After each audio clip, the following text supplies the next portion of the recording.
예, 반갑습니다. 전 국토교통부 장관 정책보좌관 역임했었고요. 세종시에서 도시재생 총괄 특별보좌관 역임했었던 이주원이라고 합니다. 가장 먼저 강조드리고 싶은 말은 의지와 열정을 가지고 꼭 한번 해보고 싶다는 마음을 먹는 데서 우리가 출발해야 된다고 생각합니다. 두 번째로, 그렇다면은 무슨 역량, 즉 아니 꼭 한번 해보려면 특정한 역량, 내가 잘할 수 있는 걸 해야 되지 않겠습니까? 혹은 내가 잘할 수 있게끔 훈련되고 배워야 되지 않겠습니까? 이걸 비즈니스 역량 축적이라고 부를 수 있습니다. 비즈니스 역량 축적은 다양한 방식에서 이루어질 것 같습니다. 첫째, 전국에 꽤 많은 마을관리 사회적 협동조합이 만들었습니다. 또한 국토교통부의 예비 사회적 기업도 꽤 많이 인정받고 있습니다. 근데 여기서 제일 중요한 걸 보자면 각각의 비즈니스를 하는 사업체들, 즉 도시재생과 연계해서 하는 예비사회적 기업이나 마을관리협동조합에서 비즈니스 역량이 과연 축적됐느냐, 쌓였느냐의 문제는 또 다르게 우리가 지켜봐야 되고 살펴봐야 될 문제입니다. 사업계획서는 직접 우리가 쓸 수 있는지, 남이 얘기해 준 사업계획서로 사업을 한다 그러면 그거는 성공할 확률이 거의 없어 보입니다. 이 사업을 하고자 모여있는 분들이 직접 아이디어를 내고 아이디어를 실제 적용할 수 있는 사업의 프로세스로 만드는 것, 그리고 여러 사업 분야가 있지 않습니까? 돌봄도 있고 사회주택도 있고, 그다음에 좀 규모를 크게 한다면 부동산 개발도 할 수 있는 거고, 아니면 작은 샵을 열어서 리테일 비즈니스, 즉 공방 같은 걸 운영할 수도 있습니다. 또한 위드 코로나 시대를 맞이해서 도시재생 지역 안에서 맛있는 음식을 만들어서 팔어 제공할 수도 있습니다. 그 어떤 비즈니스 영역이라 하더라도 저는 다 가능하고 열려 있다고 생각합니다. 하지만 제일 중요한 건 그거를 하고 싶다라는 거와 할 수 있다라는 건 다른 것 같습니다. 할 수 있다는 영역으로 가야 될 것 같습니다. 그러려면 그 분야를 우리가 충분히 연구하고 참여해봤고 경험해 봤는지를 먼저 검토해 봐야 될 것 같습니다.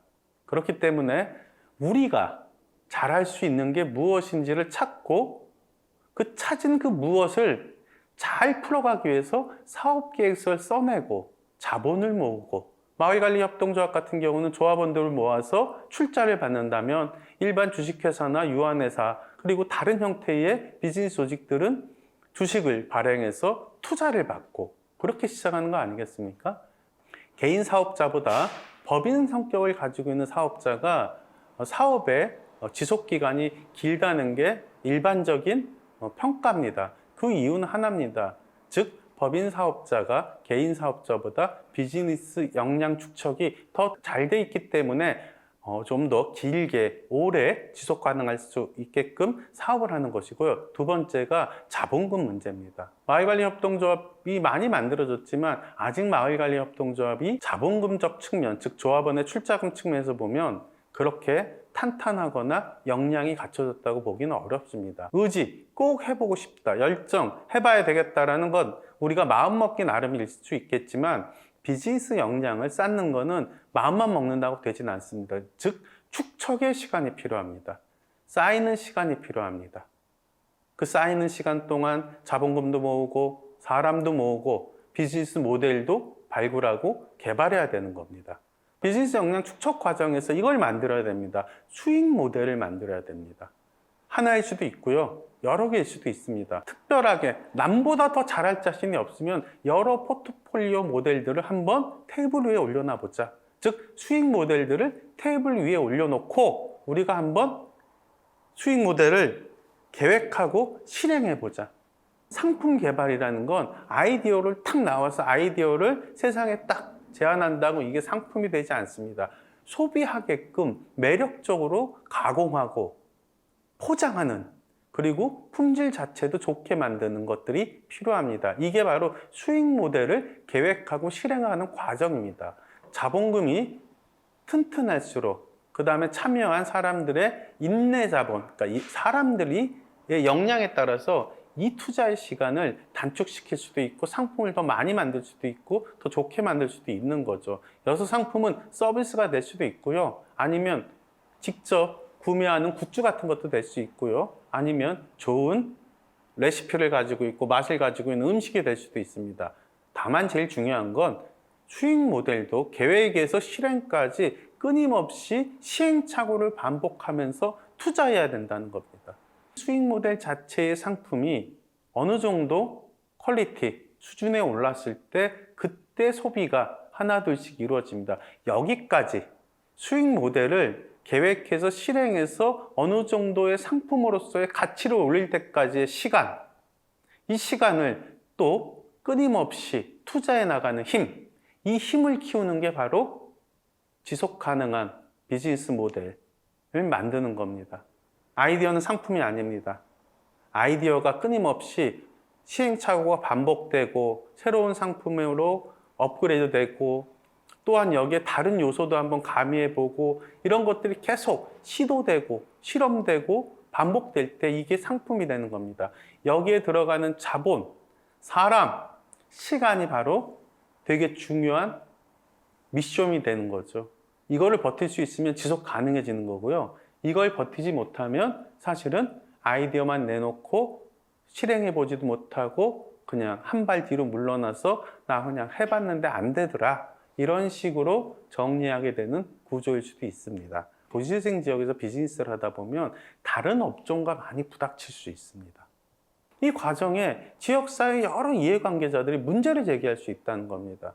그 문제를 해결할 수 있는 유일한 방법은 하나밖에 없습니다. 자, 협동조합에 많은 지역 주민들을 참여시킨다면 지역 주민들의 특정 이해관계자들의 반발을 지역 주민들이 많이 완화시킬 수 있지 않겠습니까? 그 다음에 이걸로 지원해주고 그 다음에 공공이 개입하려고 할 때 지역사회의 반발이 큰 것보다 지역사회 반발이 어느 정도 지역 주민들의 참여로 완화된다면 좀 더 편해질 수 있습니다. 제가 예전에 두꺼비 하우징을 은평구에서 한 적이 있습니다. 당연히 지역의 수많은 실내 건축업 면허를 갖고 비즈니스하는 분들과 충돌이 있었겠죠.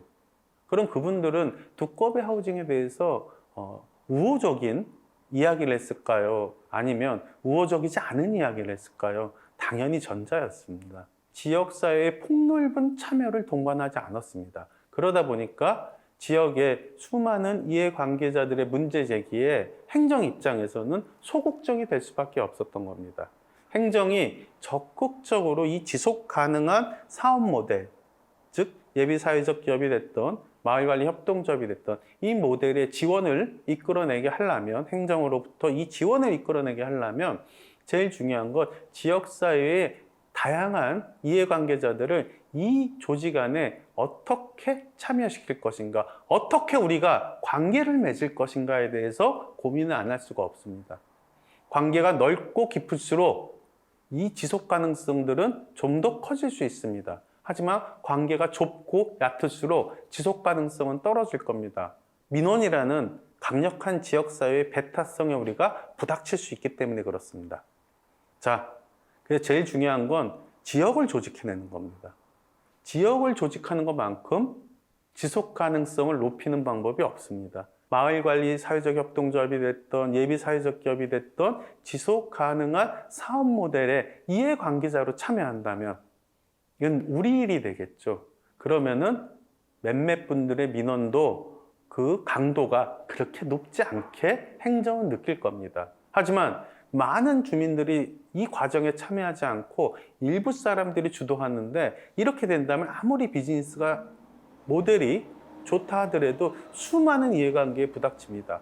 여기서 우리가 알 수 있는 건 이 비즈니스 모델에서 나온 상품의 품질 자체를 높이는 겁니다.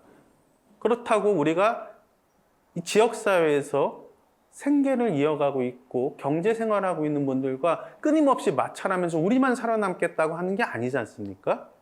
그래서 지역사회의 다양한 이해관계를 이 사업 모델, 이 사업 조직 안에서 녹여내는 방안들도 바로 지속 가능성을 높이는 중요한 솔루션이 될 겁니다. 명심하셔야 됩니다. 혼자 하시면 안 됩니다.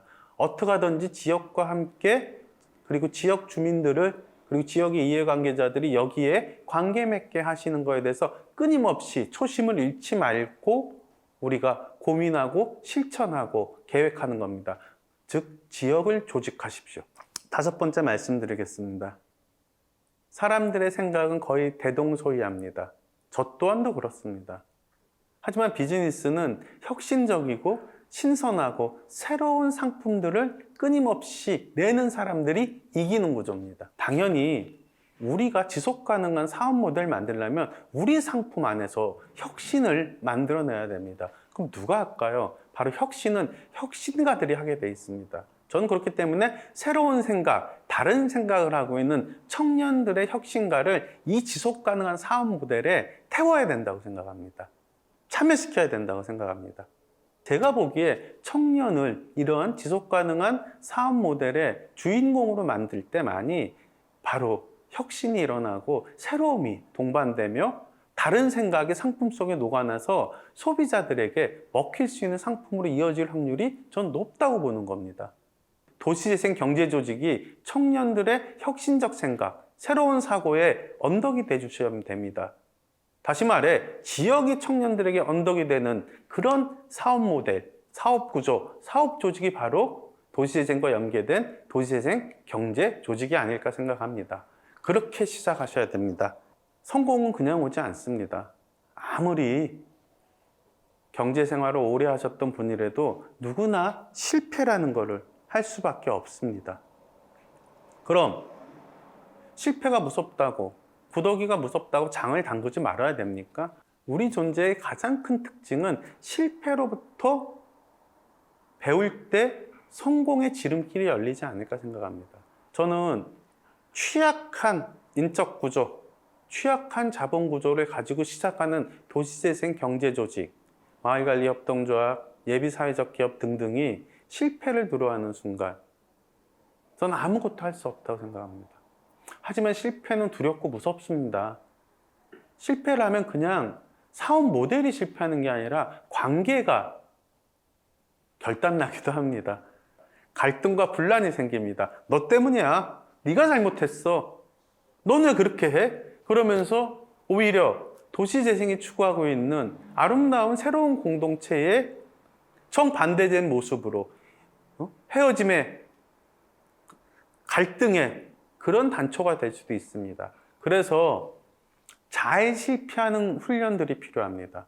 저는 10개를 시도하면 8개는 실패할 수 있다고 생각합니다. 하지만 성공하는 조직들을 보면 그 실패를 잘하고 잘 관리합니다. 실패를 관리하는 사업 모델, 사업 조직이 되셔야 됩니다. 실패를 관리하지 못하면 저는 그 어떠한 훌륭한 비즈니스 모델이 다음에 기회가 오더라도 이거를 살려서 성공의 길로 가는데 쉽지 않은 장애를 만날 거라고 생각합니다. 실패를 관리하는 최고의 방법은 뭡니까? 소통입니다. 끊임없이 옆 사람과 같이 일하는 사람과 수평적으로, 수직적으로 토론하고 소통해야 됩니다. 소통의 기본적인 거는 들을 수 있는 귀가 있어야 됩니다. 들을 수 있는 귀가 없으면 아무리 본인들이 나 소통하고 있다고 주장해봤자 그거는 일방적으로 자기 말만 하는 겁니다. 소통의 시작은 들어줘야 됩니다. 우리 스스로를 리마인드 해야 됩니다. 우리의 30대의 모습은, 우리의 20대의 모습은, 우리가 사회생활을 시작할 때의 모습은 이 리마인드를 통해서 그 친구들의 얘기, 그 다음에 저는 남성이지 않습니까? 당연히 사고구조와 생각이 여성과 다릅니다. 저의 아내와 저조차도 말하는 방식, 듣는 방식이 다릅니다. 그렇기 때문에 가장 중요한 건 힘들고 괴롭겠지만 드러낼 수 있는 연습이 필요합니다. 듣는 것도 굉장한 각고의 노력이 필요한 영역이 아닐까 생각이 듭니다. 지속 가능한 비즈니스 사업 모델들이 가려면 굉장히 이것보다 더 수많은 디테일의 영역들이 있습니다. 내가 하고 있는 분야가 지역사회의 그린 뉴딜을 위한 에너지 분야냐, 아니면 청년 주거 문제를 해결하기 위한 사회주택 분야냐, 아니면 좋은 먹거리들을 지역사회에 공유할 수 있는 로컬푸드 영역이냐, 아니면 돌봄이냐, 아니면 교육이냐, 이런 거에 따라서 지속 가능한 사업 모델들은 다 다르게 접근해야 될 것 같습니다. 다시 한번 세 가지를 얘기 드리겠습니다. 하나이자 세 가지입니다. 실패를 두려워하지 말고 소통을 끊임없이 하며 반복하고 반복하고 반복해야 될 것 같습니다. 그리고 또 다음날 일어나서 반복해야 됩니다. 이게 쌓이면 어느 날 다른 형태의 혁신적인 상품으로 소비자, 지역 주민들에게 입소문이 타게 되지 않을까 이렇게 생각합니다. 이상 제 얘기 마치도록 하겠습니다. 감사합니다.